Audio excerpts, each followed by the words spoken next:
If you want to know the real secret to becoming a millionaire, it's not some lottery win or a risky stock pick that pays off overnight. The truth is, building wealth is less about that one big score and more about the small, consistent habits you practice every single day. A lot of people think that once you make $1 million, all your money problems magically disappear. But that's not how it works. I've seen people make a ton of money and lose it all just as fast because they didn't know how to manage it. The real separator between those who stay wealthy and those who don't is financial discipline. It's the boring, unglamorous work that happens behind the scenes. Think about it like this. Your income is just the starting point. What you do with that money after it hits your bank account is what truly determines your financial future.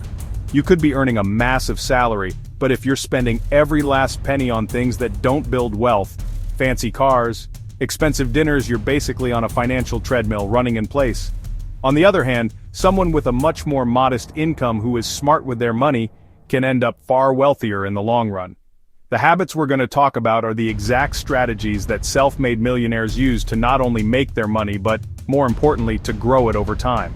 The amazing thing is that these habits aren't complicated. They don't require an MBA or some secret insider knowledge. Anyone can start implementing these principles today. The first and most fundamental habit of almost every self-made millionaire: they know exactly where their money is going. I'm talking down to the last penny.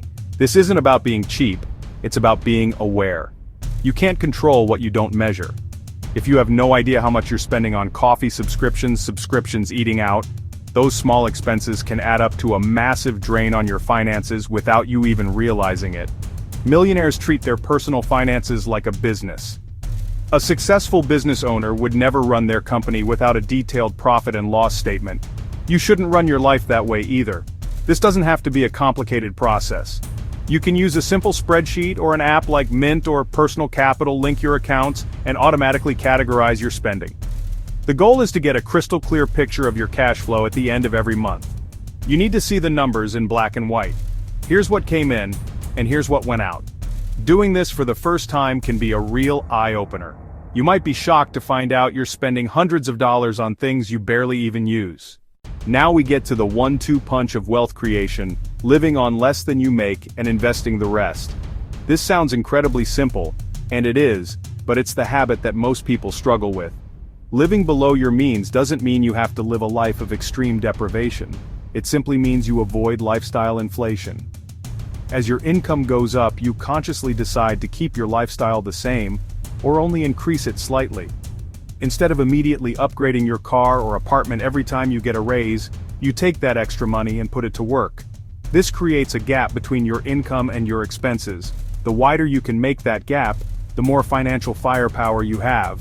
For example, if you make $5,000 a month and spend $4,900, you only have $100 left over to save. But if you can learn to live comfortably on $3,500, you now have a $1,500 surplus every single month. That is a massive amount of money that can be used to build your financial fortress.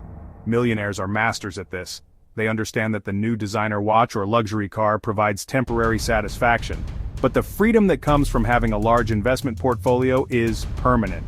Letting that surplus cash sit in a savings account is a huge mistake. The goal is not just to save money, but to invest it. Millionaires put their money into assets that have the potential to grow and generate more money.